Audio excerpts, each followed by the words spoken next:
Hi friends, Melanie Rose here with a special episode for you. If you're looking for your regular daily aspects episode, you can probably just back out of this one and go find the episode with the correct day and date in the title. But I encourage you to stick around for this informative video that may answer some questions for you. A specific question was brought up for me last week that I want to address, and it went something like this. Do the aspects vary according to your sign? Which is a great question, actually, and I want to address it for anyone who wonders. First, however, I want to thank my friend Crystal for asking this question so I could figure out how to answer it. Hi, Crystal. Thanks, friend.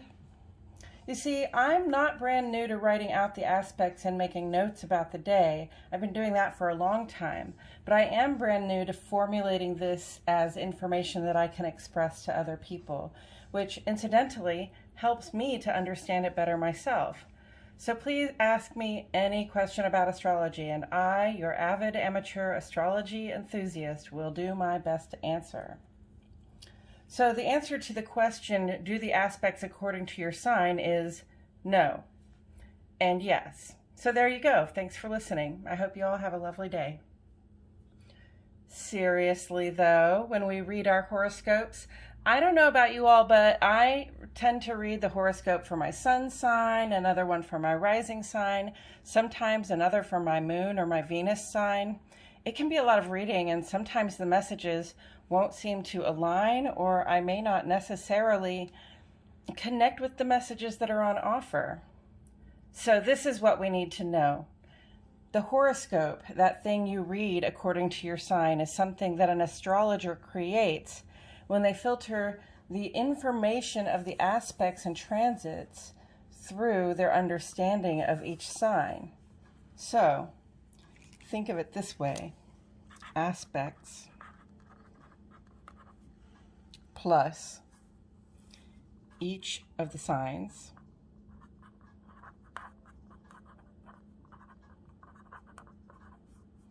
equals horoscopes.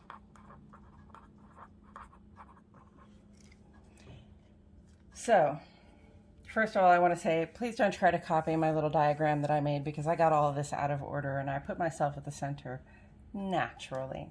You're welcome.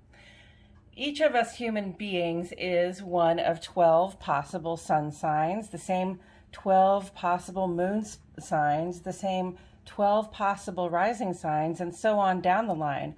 And when we go on down the line and realize that we have our own sign for each of the planets from Mercury to Pluto and some asteroids in between, we begin to see that the possible combinations are, for all intents and purposes, endless. Furthermore, each of us is our own physical and biological creature, and each of us has our own astrological energetic makeup. And knowing this, we realize that no astrologer can really possibly hope to make fully accurate horoscopes for the general public. This is what the personal chart is for. Let's see if I can get that in a visible space. There we go. That's a peek at my own personal chart. The personal chart is just a picture of where the planets were moving across the backdrop of the signs on the day and at the moment we were born. The personal chart can make a lot of great predictions regarding who we are, how we think, feel, and approach the world. But how do we bring that to apply to today, this moment, the next 24 hours or so? What do I need to look out for? And is there anything I can be aware of so that I can plan for myself the best possible days? This is what the daily aspects are for. Whatever is happening in the astrological energetic sphere is happening for everyone. All of the daily aspects apply to us all. However, since every one of us has an energetic makeup that is all our own, we will experience these energies in different ways. For example, Aries, assertive, impatient Aries energy may feel happy and empowering to us on some days and angry or combative on another day, and that has to do with the individual person's experience, their own energetic makeup, and conditioned responses. So, In presenting the daily aspects to you all the way I do, I bring us my best possible interpretation of what kind of impact these aspects and transits may have on us, but I am truly relying on you to check within and see how they feel to you. I tend to write a prediction and then reflect on it afterward to see what my impressions were. This helps me refine the interpretive facet of the daily aspects. I encourage you to let me know whether and how you notice the aspect energies as you flow through your days as well. Sometimes I time my day according to the aspects. So, for example, if I see like a moon square Mercury this morning, I may delay meeting up with someone I'm supposed to see until we're out of that aspect, because I perceive from the aspects that a potential exists for miscommunication. Other times, I just take in the information. I watch the aspects every day, and then I get on with my day, understanding that there may be some challenge in the field early this afternoon, and being prepared to practice patience. Or if it's a day of trines and sextiles, well, I'll go into my day already knowing that my efforts are blessed. It's easy to have a positive attitude when you just know today is going to be a good one. Another approach to taking in the aspects, and one that I recommend from time to time, is to compare them to your natal chart.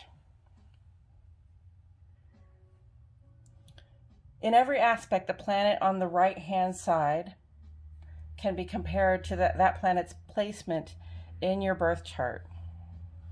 And you don't have to look just at the picture, of course. That's what the chart looks like. But there will be also just a listing and an explanation in your free chart of where the planets are placed and what that kind of means for you. So this would be tedious if you did it for every day for every single aspect, because basically you have to find it on your chart and interpret or read the interpretation, what that means for you, and then relate it back to the aspect energy acting in combination with the planet making the aspect. Some of us have an ease or facility for these things, but personally I have to work for them, and I know I'm not alone in this. So what I do, and what I suggest that you do, is this. If an aspect is going to be with us for a while, like this 2-week-long Saturn sextile Chiron thing we've been digging into, it's a good time to get familiar with Chiron's role in your energetic makeup. That's your personal chart. That goes also for these 2 to 4 day aspects made by Mercury, Mars, and Venus, especially if the ideas expressed by the aspect somehow spark your interest. Allow your preferences for certain signs, symbols, feelings, and ideas to guide you. Thus, you have cleared a path for your intuitive, instinctive heart to communicate to you the best message these energies can give you in a way that you can hear it and respond to it for the best possible results. Additionally, if the planet on the right-hand side of the aspect is one of your ruling planets, it's worth looking into. For example, I am an Aquarius moon. Uranus rules Aquarius. So if the aspect says something like Venus trine Uranus, then I definitely want to know where Uranus is sitting in my birth chart, and think for myself in terms of what potentially that has to say about my harmonious adventure with love and money. Another example would be if you have a Pisces moon. Well, Pisces is ruled by Neptune. So any aspect that has Neptune on the right side may have some impact on your moon, which relates to your emotional, intuitive, and domestic life. Also, if you see a planet if you see a transit where a planet is making ingress into Pisces, and you know that's your moon sign, it's something to look into. The introspection that comes from reading about our energetic traits and how we deal with different circumstances can produce gold in terms of improving our relationships with ourselves and with the rest of the world. And improved relationships, my friends, are the way to that spiritual and material abundance we seek. There is always another level we can get to in terms of using astrology as a tool for self-knowledge, for planning the timing of big events in our lives, or for cultivating our intuitive sense. So if all of this brings up more questions than it answers, so much the better. Our curiosity has been awakened, and that is the first step to greater understanding. Suffice it for now to say that the aspects themselves apply to everyone, and although they predict potential moods or impulses to action for everyone, they impact each of us a little bit differently. And that's going to be based on our own energetic and astrological makeup, as well as how we choose to perceive these effects and influences. In the end, you make the rules in regards to your response to any given circumstance.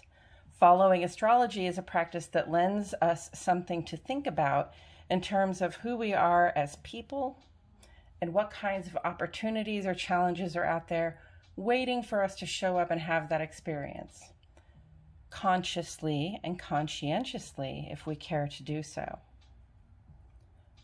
Please like my video if you found this informative or educational. And again, if it brings up more questions, I encourage you to put them in the comments. You all help me deepen my understanding and intuition with the questions you ask, and I appreciate that so much. Thank you all for being here with me today. My name is Melanie Rose, and I will see you all back here soon for more daily aspects.